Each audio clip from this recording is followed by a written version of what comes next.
بسم اللہ الرحمن الرحیم۔ السلام علیکم ورحمۃ اللہ وبرکاتہ۔ نبی کریم صلی اللہ علیہ وآلہ وسلم نے فرمایا کہ اللہ عز و جل میری امت میں سے 10 طرح کے افراد پر قیامت کے دن اظہار ناراضگی فرمائیں گے اور ان کو جہنم میں ڈال دینے کا حکم فرمائیں گے، اور ان کے جو چہرے ہوں گے بغیر گوشت کے ہوں گے۔ عرض کیا گیا، یا رسول اللہ صلی اللہ علیہ وآلہ وسلم، وہ کون سے 10 لوگ ہوں گے؟ تو آپ صلی اللہ علیہ وآلہ وسلم نے فرمایا، بوڑھا زانی، گمراہ پیشوا، شراب کا عادی، والدین کا نافرمان، چغل خور، جھوٹا گواہ، زکوٰۃ ادا نہ کرنے والا، سود خور، ظالم اور نماز کو چھوڑ دینے والا۔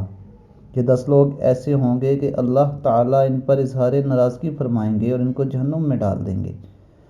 دوستو، کوشش کریں کہ آپ ان برائیوں سے دور رہیں اور نبی اکرم صلی اللہ علیہ وآلہ وسلم کی سنتوں پر عمل کریں، جس طرح صحابہ کرام رضی اللہ تعالیٰ عنہ نے عمل کیا۔